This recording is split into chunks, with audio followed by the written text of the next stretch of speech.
16वीं शताब्दी में राजा मानसिंह के द्वारा बनाया गया ये आमेर किला, जिसका आर्किटेक्चर आज भी लोगों को आकर्षित करता है। दोस्तों, ये वाला पार्ट आमेर फोर्ट का सेकंड पार्ट है। इसका पहला पार्ट मैं ऑलरेडी लेकर आ चुका हूँ, तो अगर आपने मेरा पहला पार्ट नहीं देखा है तो सबसे पहले आप उसको देखिए। तो आप ये जो सामने देख रहे हैं, एक ये स्नाना घर है जिसको अरबी में हम्माम भी कहा जाता है, और ये एक टर्किश बाथ है। इसमें यहाँ के राजा महाराजा नहाया करते थे। ये आमेर किला में दीवाने खास के उत्तरी दिशा में स्थित है।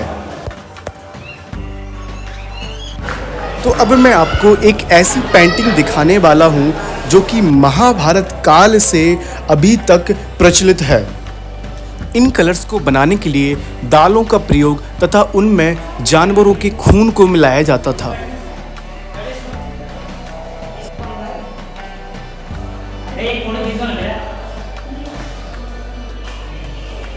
तो अभी मैं शीश महल जा रहा हूँ, और शीश महल एक ऐसा महल है जिसको कांच से बनाया गया है, यानी कि उसको मिरर्स महल भी या मिरर पैलेस भी कहते हैं।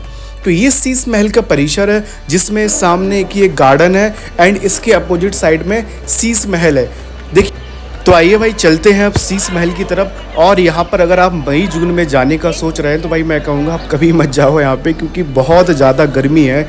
इस टाइम पर समथिंग 42 यहाँ का टेम्परेचर है। तो चलते हैं भाई शीश महल के अंदर। यहाँ पर काफ़ी सारे लोग हैं यहाँ पर, और मैं आपको बताऊं कि यहीं से जो हम्माम था वहाँ पर जाने के लिए रास्ता भी है। जो रानियाँ या जो राजा इसमें रहा करते थे वो यहीं से डायरेक्ट चले जाया करते थे वहाँ पर। तो ये है भाई शीश महल, जिसकी चारों तरफ दीवारों पर छोटे छोटे कांच के टुकड़े लगे हुए हैं। इन टुकड़ों को इस तरह से डिजाइन किया गया है कि भाई इस शीश महल के अंदर अगर एक दीपक भी जलाया जाए ना तो ये पूरा शीश महल जगमगा जाता है। इस शीश महल का उद्देश्य था कि शाही परिवार को गर्मियों में गर्मी से बचाया जाए। ये शीश महल गर्मियों में काफ़ी ठंडक देता था, क्योंकि इसके ऊपर या इसकी साइडों में दीवारों पर पानी की धार चला करती थी, जिससे ये शीश महल गर्मियों के दिनों में भी ठंडा रहा करता था। शीश महल की दीवारों में जड़े हुए कांच के ये टुकड़े, जिससे इसकी खूबसूरती एक अलग ही लेवल पर है।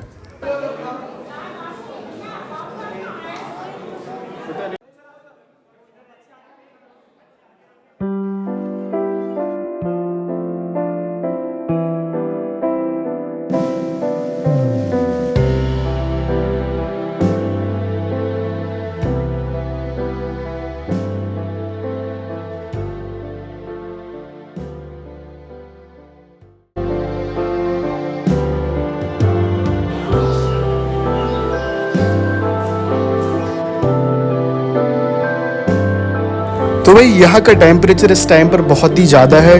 यहाँ पर एक सिक्योरिटी गार्ड है, उनसे हम पूछेंगे यहाँ पे कि भाई आपको यहाँ पे गर्मी लग रही है? आपको नहीं लग रही है? बताओ तो लग रही है ना? गर्मी लगी। चलो हाँ।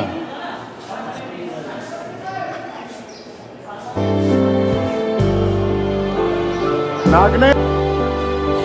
तो भाई अब चलते हैं ऊपर, और ऊपर जाने के लिए यहाँ पर है सीढ़ियाँ। यहाँ की अब सीढ़ियाँ देखिए कितनी खड़ी हुई सीढ़ियाँ हैं। ऐसी ही कुछ सीढ़ियाँ जो थी वो हवा महल की थी, और ही मतलब छोटी सी जगह है, उसमें से आपको भाई चढ़ना पड़ेगा।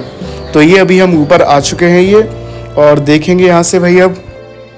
तो भाई यहाँ पर एक ये बालकनी टाइप की यहाँ पर एक ये बनी हुई है, जो कि एक अलग ही यहाँ का व्यू दे रही है। आप देखिए सामने किस तरह से पहाड़ियाँ यहाँ पे, और नीचे एक यहाँ पे ये परिसर है जहाँ पर कुछ गुड्डे गुड़ियों वाला डांस हो रहा था, जिनको कठपुतली डांस भी कहा जाता है। और ये राजस्थान का एक बहुत ही फेमस डांस ये है।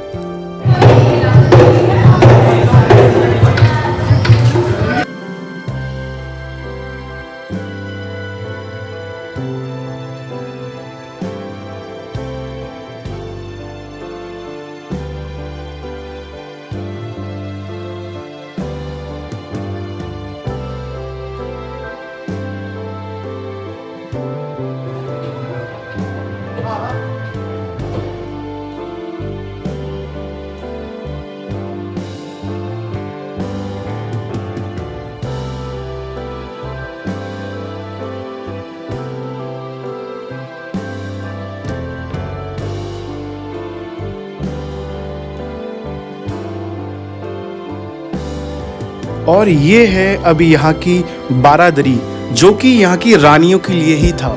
आप ये सामने जो देख रहे हैं इस तरह का आर्किटेक्चर, ये पूरा रानियों का ही महल है, जो कि उस वक्त के राजा, जो राजा मानसिंह हुआ करते थे, उनकी यहाँ पर रानियों की सभा लगती थी।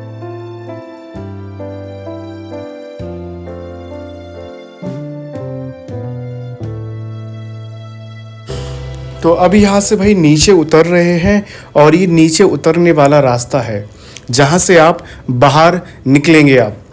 तो देखिए किस तरह से यहाँ पर जगह जगह जो यहाँ का कल्चर है उनको लेकर यहाँ के लोग बैठे हुए हैं, जो गाना बजाते हैं या फिर म्यूजिक यहाँ पे प्ले कर रहे हैं, या फिर जो कठपुतली वाला डांस है उसको यहाँ पर दिखा रहे हैं। ये एक राजस्थानी कल्चर है कि यहाँ का एक ये। तो आप ये जो कढ़ाई देख रहे हैं, इन कढ़ाइयों का यूज जब जोधा अकबर की मूवी बनी थी, ऐश्वर्या राय और जो ऋतिक रोशन उसमें थे, इन कढ़ाइयों का यूज उसमें खाना बनाने के लिए किया गया था। और यहाँ पर आप देखिए कठपुतली वाला डांस एक ये हो रहा है।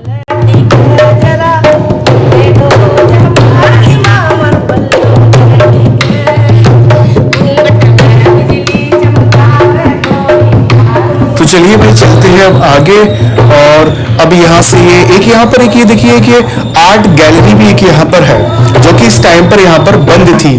तो हम यहाँ से बाहर चलेंगे क्योंकि ये किला एक भूल भुलैया टाइप का बना हुआ है, तो मैंने काफी विजिट कर लिया है। अब यहाँ से बाहर निकलते हैं और ये जो रास्ता आप देख रहे हैं कि ये वाला रास्ता बाहर के लिए है। मैग्नेट ले जाओ, फ्रिज मैग्नेट। क्या हो गया ये? Fridge magnet.